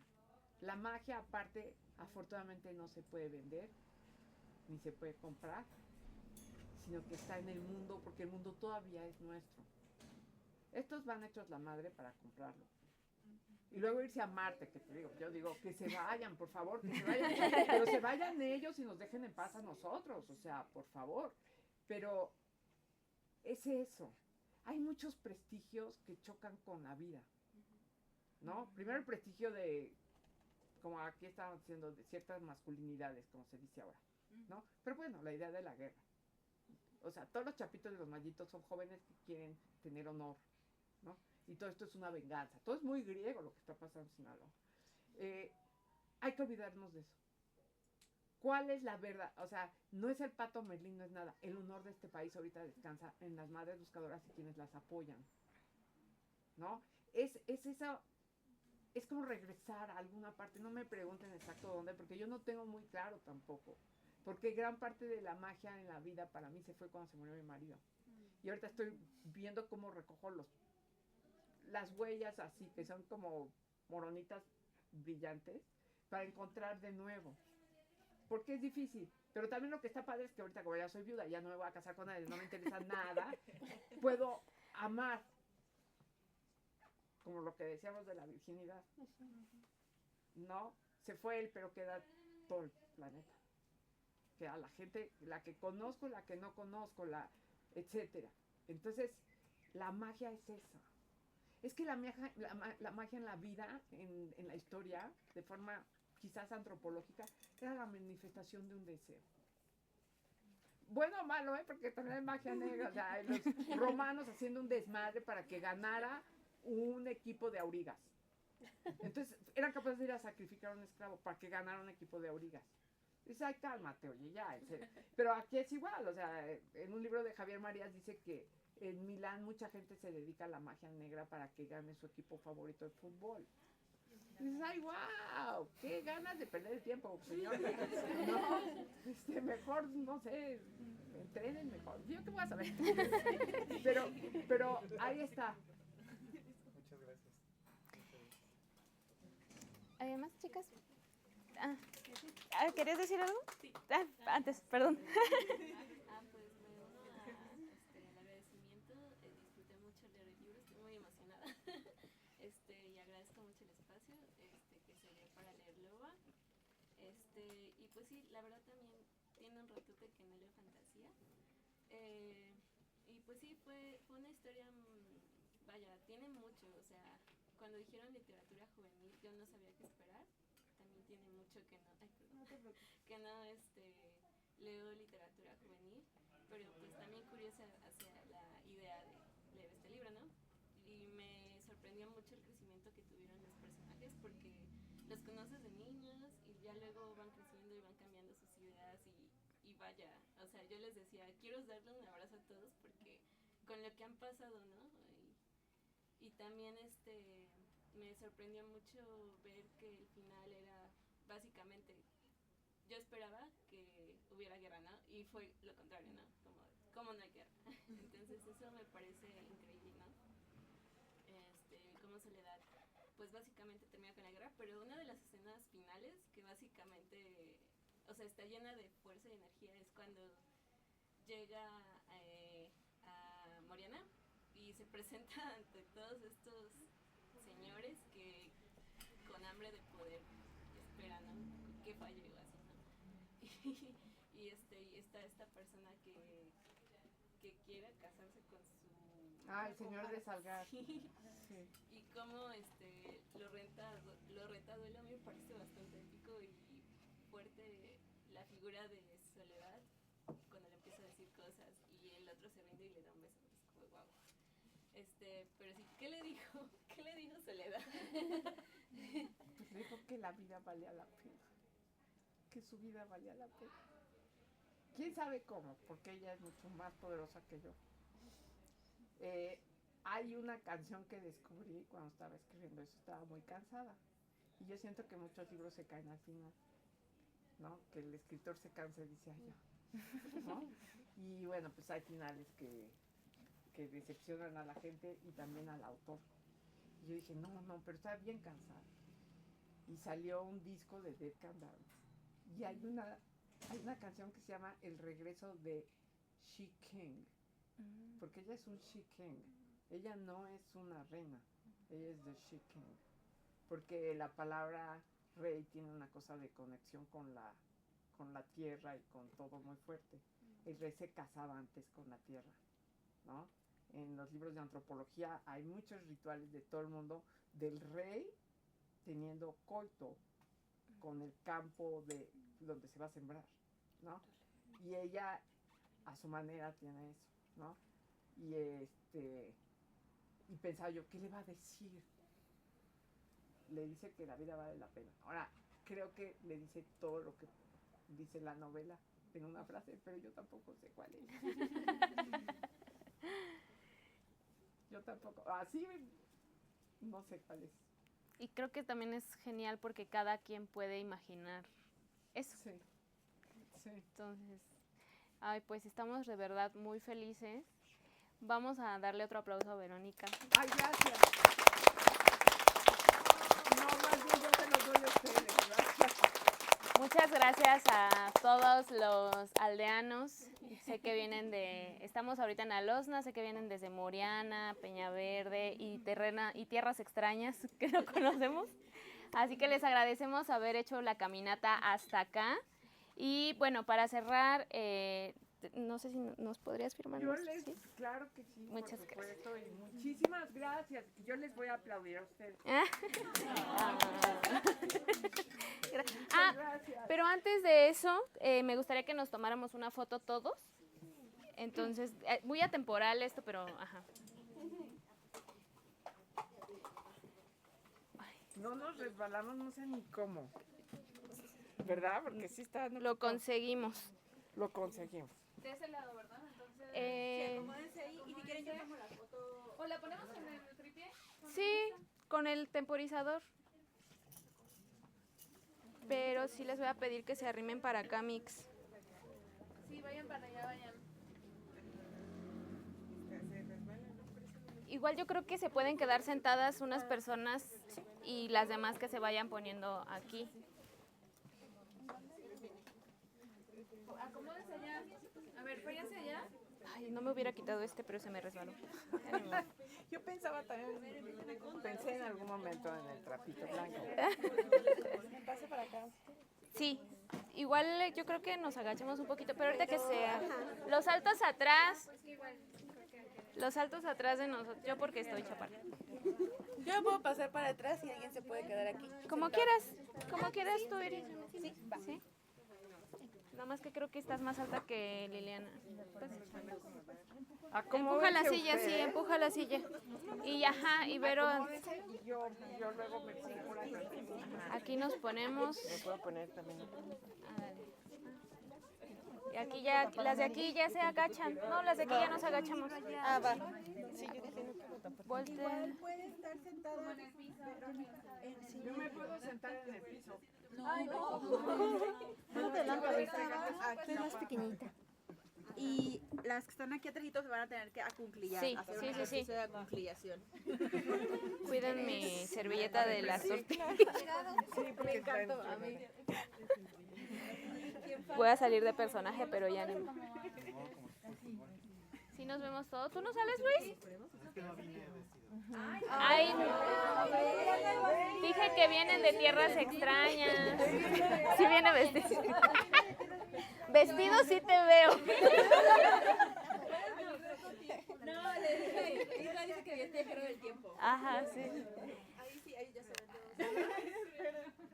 Listo, 3, 2, 1. Les voy a tomar otra pose. Otra pose. Todos digan, a ver, ¿qué palabra? Digan, Tengri. Tengri.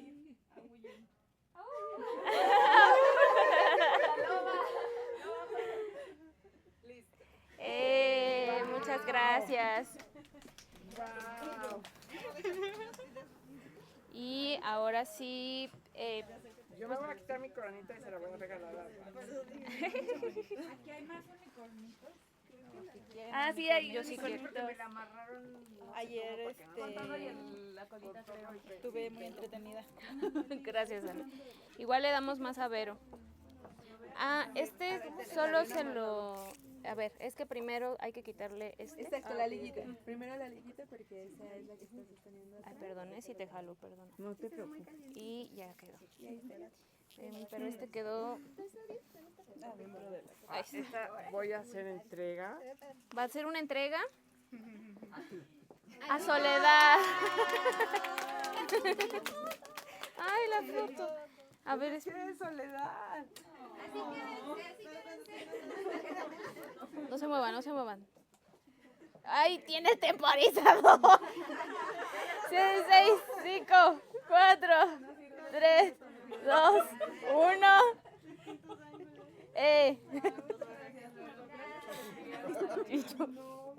Se va a tomar en 30 segundos.